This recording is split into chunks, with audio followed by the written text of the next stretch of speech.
नमस्कार, मैं रीमा प्रसाद। पूरी तरीके से नूह शांत है, लेकिन ये जो अशांत हुआ था बीते 24 घंटे पहले, उसमें किसकी साजिश थी, ये सवाल सबसे ज्यादा अहम है। और यही वजह है कि हरियाणा की सरकार अपनी प्रशासनिक टीमों को अलर्ट कर चुकी है कि जो भी दोषी होगा उसे किसी भी सूरत में बख्शा नहीं जाए। एक तरफ चुनौती यह है कि इस पूरे इलाके की चौहद्दी को शांत किया जाए, आसपास के जिलों में भी कोई इसका असर ना हो। यहां से 30 किलोमीटर की दायरे पे जो एक इलाका है, वहां भी कल कुछ हालात खराब हो गए थे, अशांत हो गया था माहौल, वहां भी सब कुछ शांत हो जाए। इसके साथ साथ जो दूसरी चुनौती है कि एक एक वो चेहरे पकड़े जाएं जिन्होंने यहां इस इलाके में हथियार लहराए, जिन्होंने पत्थर बरसाए, जिन्होंने गाड़ियों को फूका, जिन्होंने थाने को फूका, जिनकी वजह से कुछ लोगों की जान चली गई, जिनकी वजह से कुछ लोग अस्पताल में हैं। इन तमाम लोगों की पहचान होनी इसलिए जरूरी है क्योंकि हरियाणा के गृह मंत्री ने भी यह शंका जाहिर की है। इस वक्त की सबसे बड़ी खबर हम आपको बता रहे हैं कि कोई ना कोई साजिश के पीछे था ही, वरना इस इलाके में इतने हथियार कहां से आते। सड़कों पे कोने कोने में पत्थर रखे हुए थे, लोगों के छत पे पत्थर रखे हुए थे। क्या ये साजिश नहीं है तो और क्या है? ये हरियाणा की सरकार शक जाहिर कर रही है और यही वजह है कि अपनी प्रशासनिक टीमों को अलर्ट कर चुकी है कि एक एक सीसीटीवी फुटेज खंगाले जाए और उस सीसीटीवी फुटेज के आधार पर उन तमाम चेहरों पर कार्रवाई हो जो गुनहगार है, जिन्होंने नूह सहित आसपास के इलाकों को अशांत करने के लिए एक प्लानिंग की है। क्योंकि शोभा यात्रा तो हर साल यहां से गुजरती है, ऐसा कुछ लोगों का दावा है, लेकिन इस बार ही ऐसा क्यों हुआ, यह भी सवाल है। लेकिन इस वक्त हम बड़ी खबर पे नजर लगातार बनाए हुए हैं।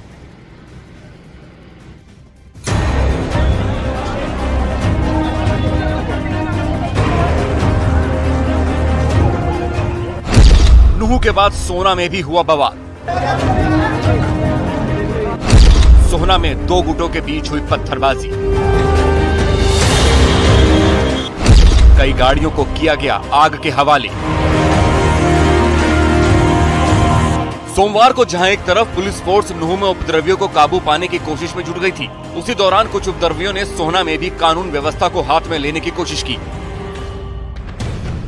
सोहना बाईपास पर दो गुटों के बीच जमकर पथराव हुआ। इस दौरान उपद्रवियों ने गाड़ियों और सड़क किनारे मौजूद दुकानों में आग लगा दी।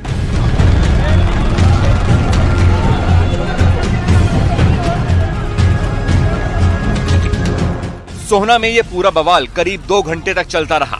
इस दौरान कई लोग घायल भी हो गए। घरेलू काम करने के लिए शाम को बाईपास पे थोड़ी भीड़ सी, मैं फ्रेंड्स कॉलोनी से आया, बाजार में अंदर बढ़ा, सारी दुकान बंद थी। मैं जो पर्ला रोड है जो वहाँ से जाता है ताउडू वाला, उस रोड से आ रहा था, सीधे कॉलोनी है कौन जावेद कॉलोनी कौन सी, इसमें से सीधी फायरिंग आई और मेरे पैर में गोली लगी, मैं वहीं पे गिर गया। फिलहाल पुलिस उपद्रवियों की पहचान और उनकी तलाश में जुटी है। शहर में लगे सीसीटीवी कैमरों की तस्वीरें खंगाली जा रही हैं।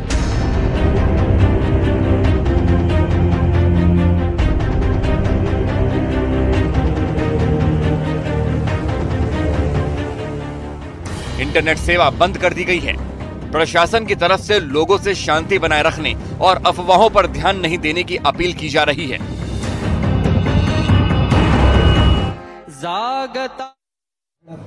तो क्या मोनू मानेसर भी उस वक्त प्रेजेंट थे आपने ये बात? नहीं, एज पर जो हमारी अब तक इन्वेस्टिगेशन है उस टाइम पे वो यहाँ मौके पे नहीं था। सर एक सवाल है जो काफी इम्पोर्टेंट है और अगर डीसी साहब बता पाए। सर ये सोशल मीडिया पे 2 दिन से वीडियो वायरल था और फरीदाबाद से, गुड़गांव से जो उसके समर्थक थे लगातार सोशल मीडिया पर तमाम टिप्पणियां कर रहे थे, सांप्रदायिक टिप्पणियां कर रहे थे, जिससे बिल्डअप हुआ। तो आप लोगों ने कोई प्रिएम्प्टिव एक्शन क्यों नहीं लिया पहले? हम देखते हैं कि ऐसे इश्यूज हो रहे हैं, तो कोई प्रिएम्प्टिव एक्शन लेते आप लोग तो ये शायद ये स्थिति नहीं आती। नहीं, जैसा मेरे साथी नरेंद्र ने बताया कि ये जो शोभा यात्रा ये हर साल निकाली जाती है, इसके कुछ स्टैंडर्ड ऑपरेटिंग प्रोसीजर हैं वो फॉलो किए जाते हैं। इसमें जो है थानों के हिसाब से ड्यूटी मजिस्ट्रेट लगते हैं, पर्याप्त मात्रा में पूरे जो रूट है उस पर फोर्स लगती है। उसकी प्रिपरेशन में एक पीस कमेटी है, पीस कमेटी में जो है सभी समुदाय के लोग मौजूद हैं, सभी व्यक्ति आते हैं, अपने अपने पक्ष रखते हैं। उसके हिसाब से हम जो अपनी व्यवस्था है उसमें थोड़ा बहुत टिंकरिंग भी करते हैं। तो इस प्रकार की कोई जो है इशू पूरे इस पूरी प्रक्रिया में नहीं आए। जैसे कि बताया कि बिल्कुल कोई ऐसा वो नहीं था कि इस टाइप से फ्लेयर अप होगा। वो अचानक से जो है उस दिन मसला इतना फ्लेयर अप हुआ कि जो स्थिति हमारे सामने आई वो थोड़ी बेकाबू हुई कुछ समय के लिए।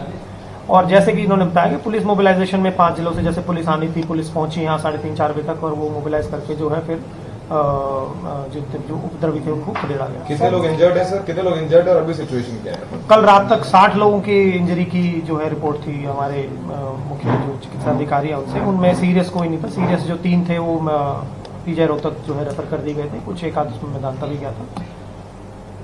कितनी कैजुअलिटी रूट पहले से तय तो पुलिस प्रशासन हो या जिला प्रशासन हो, वो एक पर्टिकुलर समाज के बहुल इलाके से जब यात्रा निकलती है तब पुलिस का वहाँ पर ज्यादा तौर पर मोबिलाइजेशन हो या देखिए आपको पता होना जैसा कि मैंने वहाँ पर हथियार है या ऐसी कुछ चीजें होने वाली है? नहीं, जैसा हमने पहले भी बताया कि ये यात्रा जो है हर साल होती है, ये कुछ स्टैंडर्ड ऑपरेटिंग प्रोसीजर्स होते हैं, उनके जो है पर्याप्त मात्रा में सभी चीज़ों को फॉलो किया गया, ड्यूटी मजिस्ट्रेट्स लगाए गए, पुलिस फोर्स लगाई गई, परंतु किस तरह से फ्लेयर अप हुआ ये जांच का विषय है, उस पर हम अपनी जांच चल रही है। सर, गोलियां चली हैं, बंदूकें चली हैं, तो क्या लोकल इंटेलिजेंस का फेलियर मानते हैं आपके पास लोकल इंटेलिजेंस नहीं था कि ऐसा कुछ हो सकता है कि बुरी हालत हो सकती है? तो लोकल इंटेलिजेंस का कितना बड़ा रोल ऑफिस बड़ा था? और मैं बात तो सर पहले से देखिए, जो विशेषकर जो कारण है कि कहाँ से क्या क्या हो सकता था, क्या क्या नहीं हो सकता था, कोई भी इंसिडेंट हो जाता है तो हम उसमें किसी न किसी पे ब्लेम डालने की कोशिश करते हैं। अभी हमारा फोकस किसी का ब्लेम गेम नहीं है, हमारा ये है कि सिचुएशन अभी अंडर कंट्रोल है, ये कैसे शांति परमानेंट स्थापित की जाए और जो लेफ्ट हैं और जो कहाँ हम इस सिचुएशन को और बेहतर कर सकते थे और इन घटनाओं की पुनरावृत्ति ना हो, उसके लिए पीएचक्यू से स्वयं डीजीपी महोदय इसकी समीक्षा कर रहे हैं और एक एक पहलू की मॉनिटरिंग की जा रही है। ADGP law and order madam यहाँ पे मौजूद हैं और DGP sir, ADGP CID sir हर मामले की, हर पहलू की, जहां भी से भी लैप्स हुई है उसकी समीक्षा कर रहे हैं। सर, चिंता के लिए एक सवाल 144 का बटेगा और इंटरनेट का पीस होगा। देखिए, जैसे अभी सिचुएशन नॉर्मल है, लेकिन हम ये चाहते हैं कि इसके आड़ में कोई ना कोई दोबारा से ना कर जाए, तो कुछ समय के लिए किया गया है। हमें एक बार हम पूरी तरह से संतुष्ट हो जाएं कि आगे जो ट्रबल मेकर्स हैं वो दोबारा ऐसी नहीं कर सकते, तब ही हम लोग इसको खोलेंगे। और जब हम उच्च अधिकारियों के संज्ञान में ला दें और जो पीस कमेटी और जो करी गई है उनका ग्राउंड पे क्या असर देखने को मिलता है, उसके बाद में हम हर 6 घंटे पे इसको सिचुएशन की समीक्षा कर रहे हैं, तो हम जल्दी खोल देंगे। So, we just seen at the peace committee meeting there were no participation from the Hindu community, there were leaders from Muslim communities only. नहीं, ऐसा हिंदू और मुस्लिम दोनों को बुलाया गया है। मुस्लिम कमेटी भी आई है, हिंदू कमेटी वाले भी कुछ में मौजूद थे लोग बाग, और जो बाकी लोग हैं उनको हम अलग मीटिंग लेके कॉमन ग्राउंड। जिले के एसपी को इस वक्त आप सुन रहे थे। एसपी बार बार इस बात को दोहरा रहे हैं कि पहली प्राथमिकता यही है कि इलाके में शांति कायम हो, और ये शांति बहुत हद तक कायम हो भी चुकी है, जिसकी तस्वीरें पिछले कुछ घंटों से मैं लगातार आप तक पहुंचा रही हूं कि अब यहाँ पे चप्पे चप्पे पर पुलिसकर्मियों की तैनाती है। लेकिन इसके साथ साथ जो दूसरी बड़ी चुनौती है वो पुलिसकर्मियों के सामने, वो प्रशासनिक टीमों के सामने ये है कि ये साजिश किसने की, ये दंगा किसने भड़काने की कोशिश की, ये किसकी साजिश के आधार पर यहाँ कुछ लोग आए और जगह जगह पे पत्थर बरसाना यहाँ से कुछ किलोमीटर की दूरी पर उन्होंने शुरू कर दिया। मैं यहाँ से जो आपको तस्वीरें दिखा रही हूँ, दरअसल ये तस्वीर दिखाने का मकसद ये है कि पुलिस लाइन से यहीं से टीमें तैनात की जा रही है अलग अलग जगहों पे, और बीते 24 घंटे की जो स्थिति है, आप कह सकते हैं कि राज्य की ज्यादातर आधे से ज्यादा जो पुलिस बल है वो यहाँ पे है। रैपिड एक्शन फोर्स की तैनाती हो चुकी है, और इसके साथ साथ इस इलाके की तकरीबन एक एक तस्वीर खंगाली जा रही है, सारे सीसीटीवी फुटेज खंगाले जा रहे हैं। और जब तक मैं आपको तस्वीर भी दिखाऊं, आप देखिए एक के बाद एक पुलिसकर्मियों का काफिला यहां तक पहुंच रहा है, और ये पुलिसकर्मी लगातार मॉनिटरिंग कर रहे हैं हर इलाके के बारे में कि क्या इस शांत माहौल में भी आकर कोई साजिश तो नहीं कर रहा है। लेकिन बड़ी खबर इस वक्त की हम यही अपने दर्शकों को बता रहे हैं कि सीसीटीवी फुटेज खंगालना बहुत जरूरी है, क्योंकि उस सीसीटीवी फुटेज के आधार पर एक एक चेहरे की पहचान होगी। ये वो चेहरे हैं जिन्होंने कल पत्थर बरसाए, ये वो चेहरे हैं जिन्होंने गाड़ियों के शीशे तोड़े, ये वो चेहरे हैं जिन्होंने बार बार पुलिस की टीम पर, आम लोगों पर, निहत्थे लोगों पर, बेकसूर लोगों पर हमला किया, जिनमें से कुछ की जान जा चुकी है और कुछ अस्पताल में इस वक्त इलाज करा रहे हैं, उनका इस वक्त इलाज चल रहा है। लेकिन चुनौती यही बड़ी है कि सब कुछ शांत हो जाए, नूह का असर आसपास के जिलों में ना पड़े, राज्य के किसी और हिस्से में या दूसरे प्रदेशों में जो आसपास का इलाका है, यहां से तकरीबन 100 किलोमीटर की ही दूरी पर देश की राजधानी दिल्ली, दिल्ली से सटा हुआ जो दूसरी तरफ का इलाका है वो एनसीआर का इलाका, यानी एनसीआर में नोएडा, और वो उत्तर प्रदेश का इलाका। फिर यहाँ से सटा हुआ इलाका जो अलवर बेहद नजदीक है, यानी राजस्थान। तो ये जो आसपास के 3-4 राज्य हैं, यहाँ पे भी स्थिति कंट्रोल में रहे वो बहुत जरूरी है। और इस वक्त एक बयान हम सुनाएंगे, इन बयानों के मायने बहुत है। पहले बयान सुनिए।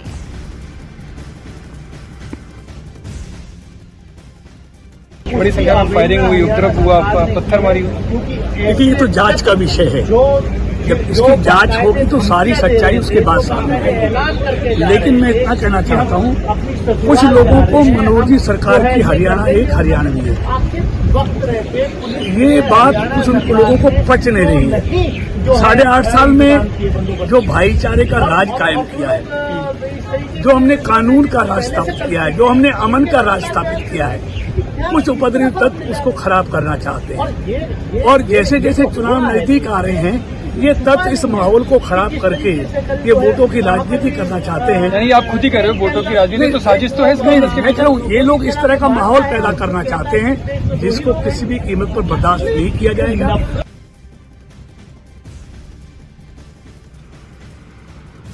और इस वक्त पूरा इलाका नूह का शांत है, लेकिन शांत होने के साथ साथ पुलिस कर्मियों के सामने, रैपिड एक्शन फोर्स के सामने चुनौती यह है कि ये जो इलाका है वो पूरी तरीके से शांत हो जाए, ताकि जो राहगीर हैं, जो यात्रा करने वाले, इधर से गुजरने वाले लोग हैं, क्योंकि ये मैं इस वक्त एनएच पे हूँ, यहाँ से गुजरने वाले किसी भी शख्स को कोई परेशानी ना हो। क्योंकि अगर कल के दिन मैं इस काफिले से, इस रास्ते से अगर गुजरती तो शायद मैं इत्मीनान से यहाँ से आपके सामने रिपोर्टिंग नहीं कर रही होती, जिस तरीके से हालात बने हुए थे। लेकिन बीते 24 घंटे में पुलिस ने सब कुछ कंट्रोल कर लिया है, बहुत हद तक सब कुछ कंट्रोल है। चुनौती बस इतनी सी बाकी है कि उन तमाम चेहरों की पहचान हो जिनकी भूमिका संदिग्ध है, जिनकी भूमिका के बारे में ये कहा जा रहा है कि इन्होंने पहले से ही साजिश की, इन्होंने एक समूह इकट्ठा की कोशिश की, इन्होंने व्हाट्सएप पे सारे वीडियोस ऐसे भेजे जिससे लोग भड़के, लोगों की भावनाएं आहत हो और सब सड़कों पर निकल जाए और दो पक्ष, दो समुदाय आपस में भिड़ जाए। एक डिटेल रिपोर्ट हम आपको दिखाएंगे कि कल से लेकर आज तक क्या कुछ हुआ है।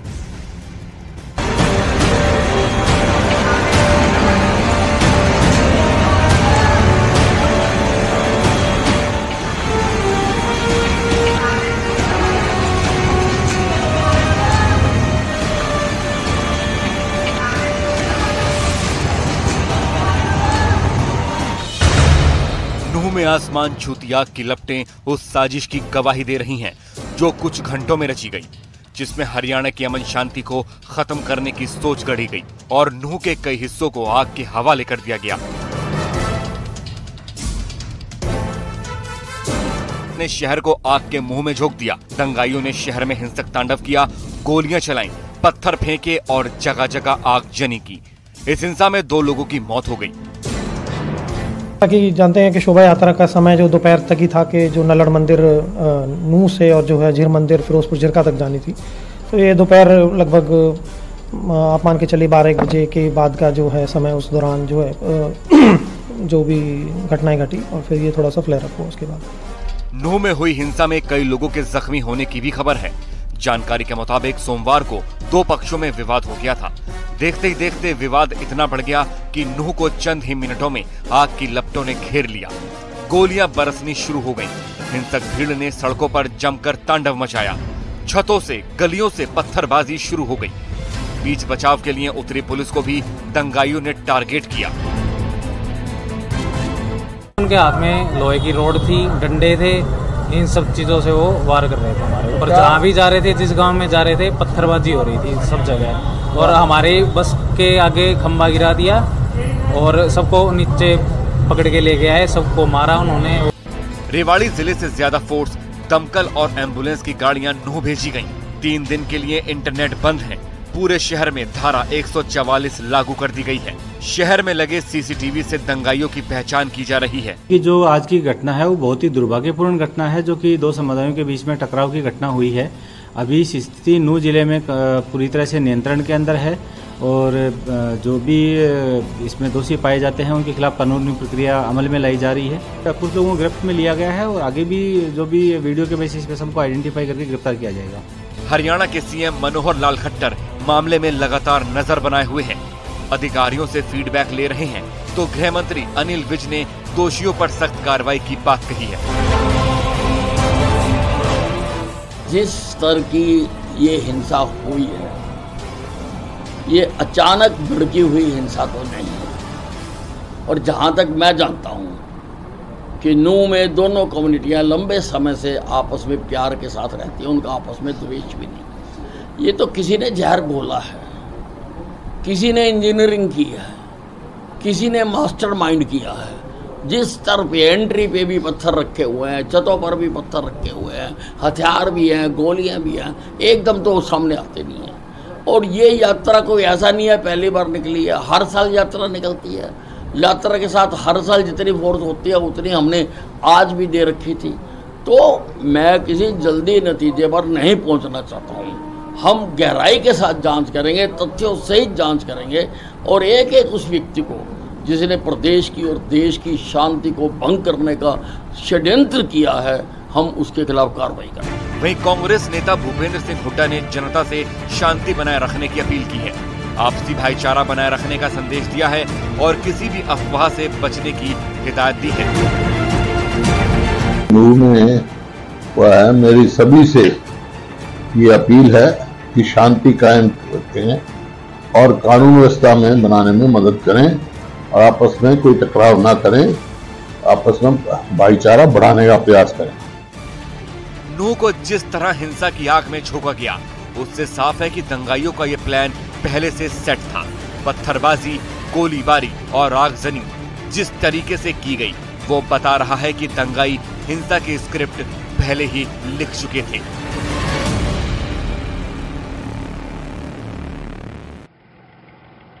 हिंसा के स्क्रिप्ट किसने तैयार की, ये तो पुलिस ढूंढ ही रही है उस चेहरे को जो मास्टरमाइंड है। लेकिन इसके अलावा पुलिस एक और कदम उठा रही है जो हर दंगे प्रभावित इलाकों के लिए उठाया जाता है, यानी शांति बहाल कायम करना।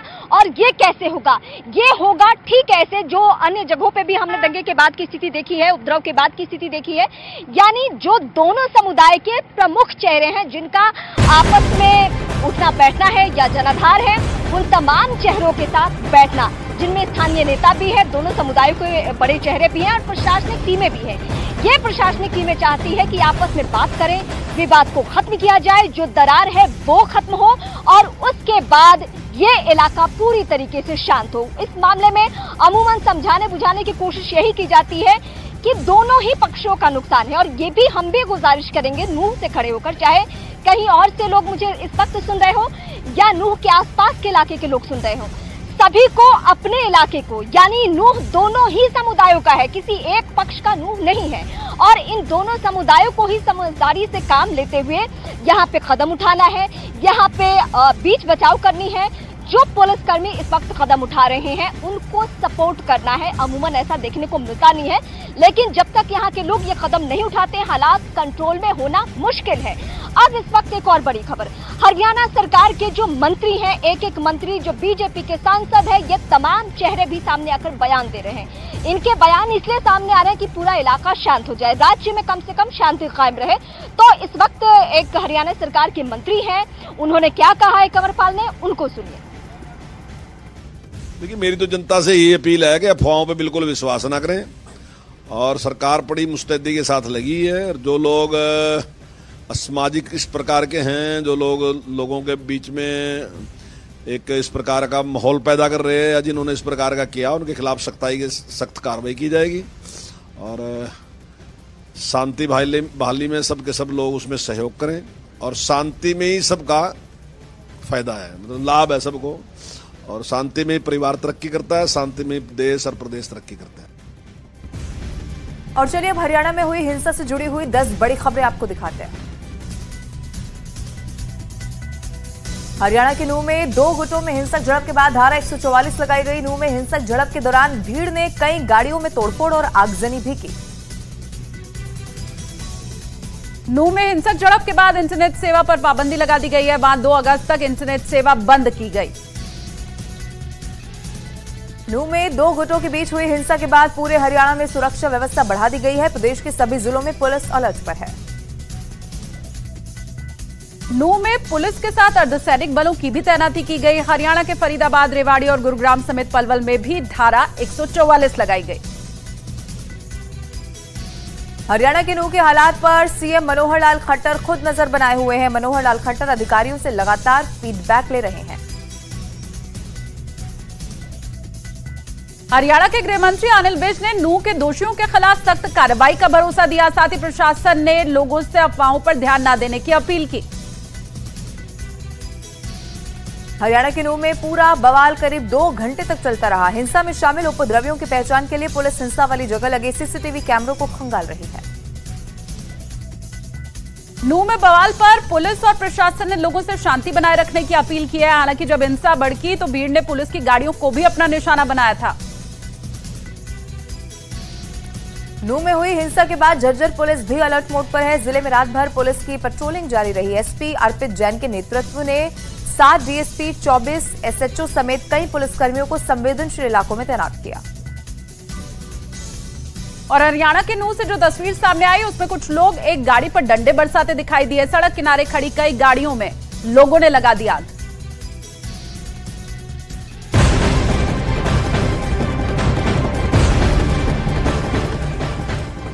और नूंह घटना से जुड़ी हुई इस वक्त की सबसे बड़ी खबर, हरियाणा के सीएम खुद इस मामले पर अलर्ट हैं और दोपहर 1 बजे यानी तकरीबन अब से 40 मिनट बाद एक अहम बैठक होनी है और इस बैठक में गृह मंत्री अनिल विज की मौजूदगी होगी।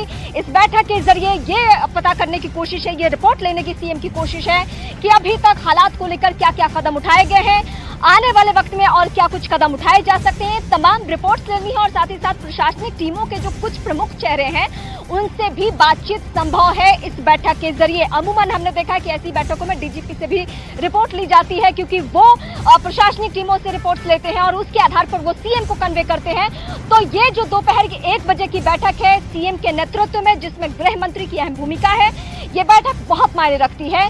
नूंह को लेकर पूरा प्रशासनिक अमला इसीलिए अलर्ट है क्योंकि जैसे इस घटना की खबर आती है सबसे पहले सीएम अलर्ट हो जाते हैं। उसके बाद गृह मंत्री लगातार बाकायदा मीडिया कर्मियों से भी बातचीत करना कि घटना पे हमारी नजर है और कल से लेकर आज तक वो तत्परता दिख भी रही है यहाँ पे नूंह में, जब मैं आपके लिए ग्राउंड रिपोर्ट तैयार कर रही हूँ। लेकिन नूंह के अलावा मैं और जिलों की भी इस वक्त बात कर रही हूँ क्योंकि और जिलों में क्या स्थिति बनी हुई है।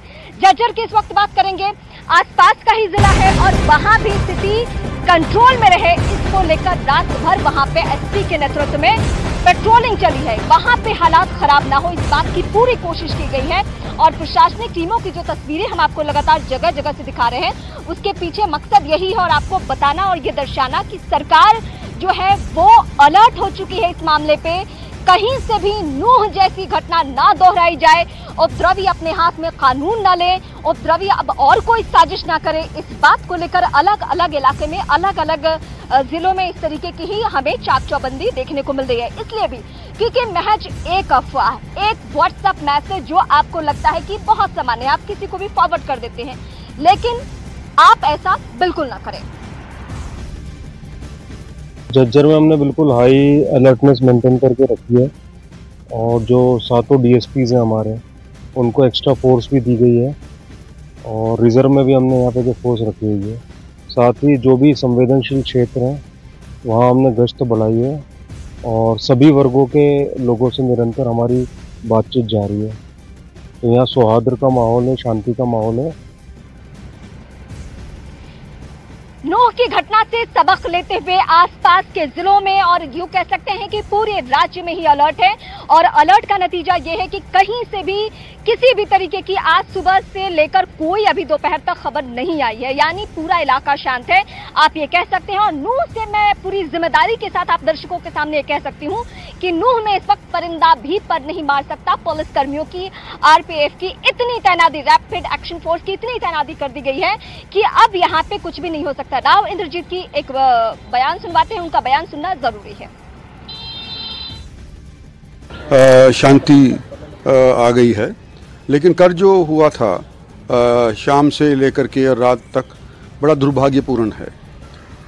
कभी भी मेवात के अंदर इस तरह की हरकत नहीं देखी गई। जब से हमको आज़ादी मिली है, जब से पार्टीशन हुई है 47 के अंदर, उसके बाद पहली बार नूंह के अंदर इस तरह के दंगे देखे गए हैं, मेवात के अंदर इस तरह के दंगे देखे गए हैं। भारत सरकार की तरफ से इस वक्त 14 पैरामिलिट्री कंपनियों को तैनात कर दिया गया है। 6 और आने की संभावनाएं हैं। आज में शायद 12 बजे तक वो भी आ जाएंगी। तो हालात नू में नियंत्रण में आ गए हैं।